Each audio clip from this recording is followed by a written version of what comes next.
Hello दोस्तों, स्वागत है आप सभी का इस वीडियो में। दोस्तों, आज हम कक्षा 9वीं के अध्याय 1 हमारे आसपास के पदार्थ के बारे में शुरुआत कर रहे हैं। दोस्तों, यदि आपको वीडियो पसंद आता है तो प्लीज़ आप लाइक कीजिए, सब्सक्राइब कीजिए और अपने दोस्तों को शेयर कीजिए। तो चलिए हम शुरुआत करते हैं। दोस्तों, सबसे पहले हम जानना चाहते हैं कि पदार्थ है क्या।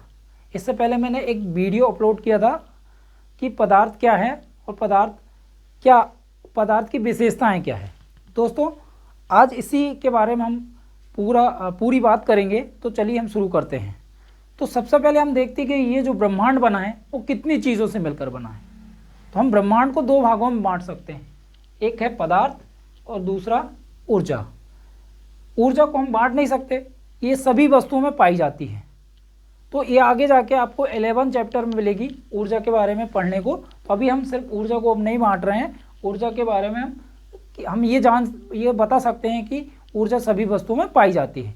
हम देखते हैं कि पदार्थ को हम द्रव्य भी बोलते हैं। द्रव्य, पदार्थ क्या है ये जानेंगे। तो पदार्थ, जैसे हम अपने आसपास बहुत सारी वस्तुओं को देख रहे हैं, जैसे हम घर को देख रहे हैं, पेड़ पौधे देख रहे हैं, पत्थर देख रहे हैं, नदी देख रहे हैं, तालाब देख रहे हैं, झरना देख रहे हैं, हैंडपंप देख रहे हैं, पंखा देख रहे हैं, कुर्सी देख रहे हो, गैस चूल्हा देख रहे हो। बहुत सारी वस्तुएं हम अपने आसपास में देखते हैं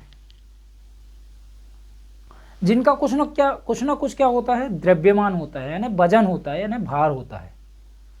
तो जिस भी वस्तु का कुछ ना कुछ द्रव्यमान हो, और जो कोई भी वस्तु, देखो आप ये बोर्ड लगा है और आप इसे देख रहे हो, ये बोर्ड लगा है, इसने इस स्थान को क्या करा है, घेरे रखा है। मतलब बोर्ड ने क्या करा है, स्थान को घेरे रखा है और इस बोर्ड का क्या है, द्रव्यमान है, मतलब वजन है। तो हम पदार्थ को कह सकते हैं कि कोई भी वस्तु, ऐसी कोई भी वस्तु इस ब्रह्मांड में जिसका कुछ ना कुछ द्रव्यमान होता है और जो स्थान को घेरती है, वो किसके अंतर्गत आएगी, पदार्थ के अंतर्गत। तो पदार्थ की परिभाषा हम लिख सकते हैं, ऐसी कोई भी वस्तु जिसमें द्रव्यमान होता है, मतलब थोड़ा सा भी द्रव्यमान है और थोड़ी सी भी जगह को घेरी है, तो वो क्या हो जाएगी, पदार्थ कहलाएगी। अब पदार्थ के बारे में आप समझ गए होंगे आप। तो कोई भी वस्तु, इस ब्रह्मांड में जितनी भी वस्तुएं हैं जिसका कुछ ना कुछ द्रव्यमान और जो थोड़ी सी भी जगह को घेरती है, वो क्या कहलाएगी, पदार्थ कहलाएगी। अब हम पदार्थ को दो भागों में वर्गीकरण करते हैं, एक है भौतिक वर्गीकरण और एक है रासायनिक वर्गीकरण। हमने ब्रह्मांड को दो भागों में बांटा, पदार्थ और ऊर्जा। पदार्थ को हमने दो भागों में बांटा, भौतिक वर्गीकरण और रासायनिक वर्गीकरण। अब भौतिक वर्गीकरण को हम तीन भागों में बांटते हैं, ठोस, द्रव और गैस। दोस्तों, ये द्रव्य और द्रव में बहुत अंतर है। द्रव्य जो है पदार्थ के अंतर्गत आता है, मतलब जितनी भी वस्तुएं हैं वो द्रव्य के अंतर्गत आ जाएंगी, और द्रव जिसमें बहने का गुण होगा। अभी इसके बारे में आगे पढ़ेंगे। और रासायनिक वर्गीकरण को हम दो भागों में बांटेंगे, शुद्ध पदार्थ और मिश्रण। शुद्ध पदार्थ को हम दो भागों में बांटेंगे। शुद्ध पदार्थ को हम दो भागों में बांटेंगे, तत्व और यौगिक। और मिश्रण को हम दो भागों में बांटेंगे, समांगी मिश्रण और विषमांगी मिश्रण। फिर शुद्ध पदार्थ को हमने दो भागों में बांटा, तत्व और यौगिक में। तत्व को हमने तीन भागों में बांट दिए, धातु, अधातु, उपधातु। यौगिक को हम दो भागों में बांटेंगे, कार्बनिक यौगिक और अकार्बनिक यौगिक। ये अभी आपके आगे का चैप्टर है, तो इसके बारे में अपन ज़्यादा नहीं पढ़ेंगे। सिर्फ अभी हम पदार्थ के बारे में जानेंगे और फिर पदार्थ की विशेषताओं के बारे में नेक्स्ट वीडियो में पढ़ेंगे। तो सबसे पहले हम भौतिक वर्गीकरण को देख लेते हैं। भौतिक वर्गीकरण तीन प्रकार से होता है, ठोस, द्रव और गैस। अब दोस्तों, ठोस जो है, ठोस के जो अणु होते हैं बहुत पास होते हैं। आप उसको दबाओगे, जैसे मैं ये बोर्ड को दबाऊं, तो क्या इसका क्या आकार या आयतन में कुछ परिवर्तन होगा? नहीं। जैसे हम लकड़ी को दबाएं, तो क्या लकड़ी के आयतन या आकार में परिवर्तन होता है? नहीं। हम कुर्सी में जो बैठते हैं, तो क्या उसके आकार में परिवर्तन होता है या आयतन में परिवर्तन होता है? नहीं। तो जिस ठोस की परिभाषा बना सकते हैं जिसका आकार एवं आयतन निश्चित होता हो, दोनों निश्चित हो, जिसका आकार भी निश्चित हो और जिसका आयतन निश्चित हो, दोनों चीज निश्चित हो, तो वो क्या कहलाएंगी? ठोस। जैसे सोना, चांदी, लोहा, पत्थर, कुर्सी, टेबल, पंखा, जिसका आयतन और आकार, जैसे हमारे घर में दरवाजे लगे हुए हैं तो आप देखो उसका आकार क्या बदलता है बार बार? नहीं।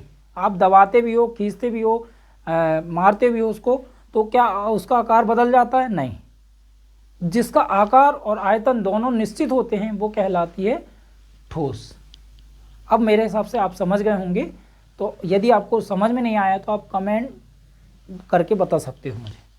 तो अब द्रव, तो दोस्तों जैसे हम पानी को फर्श पर डालते हैं तो फर्श में पानी बहने लगता है, मतलब जिसमें बहने का गुण होता है विशेष तौर पे। जैसे हम नदी नहाने गए होंगे आप कभी, या पानी नहाते हैं तो पानी बहता है कि नहीं बहता?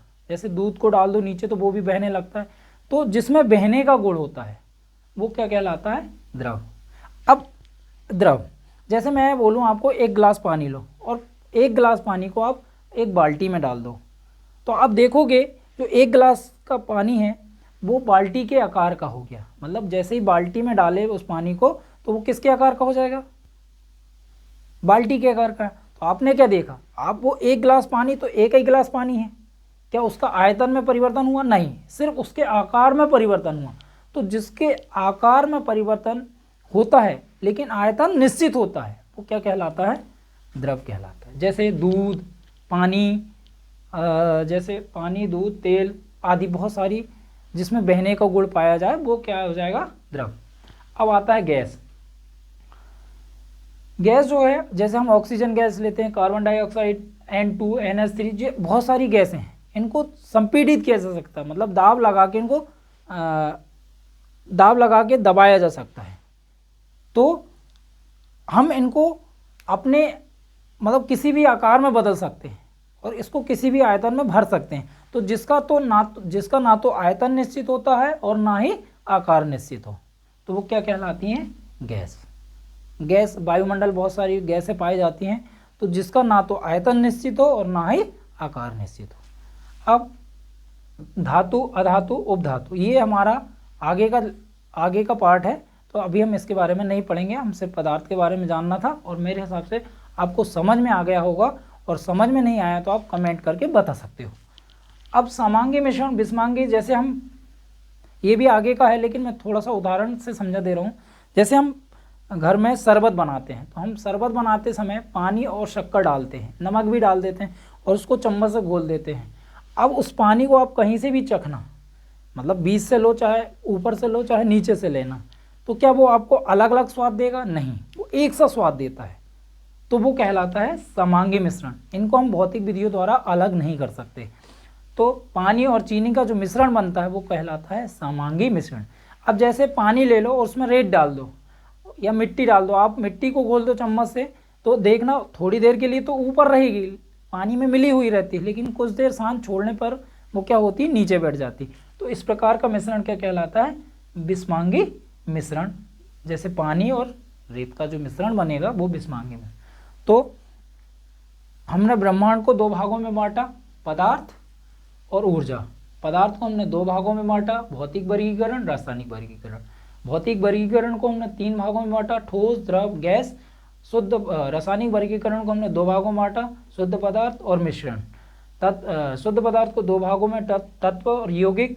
तत्व को तीन भागों में, यौगिक को दो भागों में और मिश्रण को दो भागों में। और पदार्थ की परिभाषा ये होती है, ऐसी कोई भी वस्तु जिसमें द्रव्यमान होता है, स्थान घेरती है, पदार्थ कहलाती है। जितनी भी इस ब्रह्मांड में हमें वस्तुएं दिख रही जिसका कुछ ना कुछ द्रव्यमान है वो सभी क्या कहलाएंगी? पदार्थ कहलाएंगी। ठोस, जिसका आकार एवं आयतन निश्चित हो, हम लिख देते हैं निश्चित हो। जैसे ये बोर्ड दिख रहा है आपको, जैसे ये पेन दिख रहे हैं, ये भी क्या है? ठोस है। इसको मैं दबा भी रहा हूँ तो इसके आयतन या आकार में कोई परिवर्तन नहीं हो रहा है।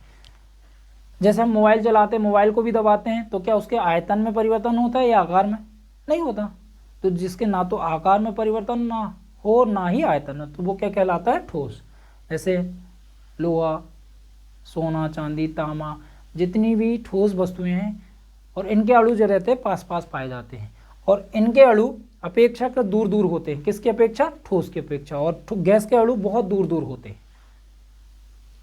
तो जिसका आयतन निश्चित हो लेकिन आकार नहीं, है ना? मैंने अभी बताया आपको ठोस गैस जिसका ना तो आकार निश्चित हो और ना ही आयतन निश्चित हो। जैसे oxygen gas, carbon dioxide gas, ammonia gas, बहुत सारी वायुमंडल में गैसें पाई जाती है, इनका ना तो आकार निश्चित है और ना ही आयतन निश्चित। दोस्तों, यदि आपको वीडियो पसंद आता है तो प्लीज़ आप लाइक कीजिए, शेयर कीजिए और सब्सक्राइब कीजिए चैनल को। और अब हम नेक्स्ट पार्ट में इसके आगे का अध्ययन करेंगे। और यदि आपको वीडियो में कुछ समझ में नहीं आया है तो आप प्लीज़ मुझे कमेंट करके बता सकते हैं। Thank you.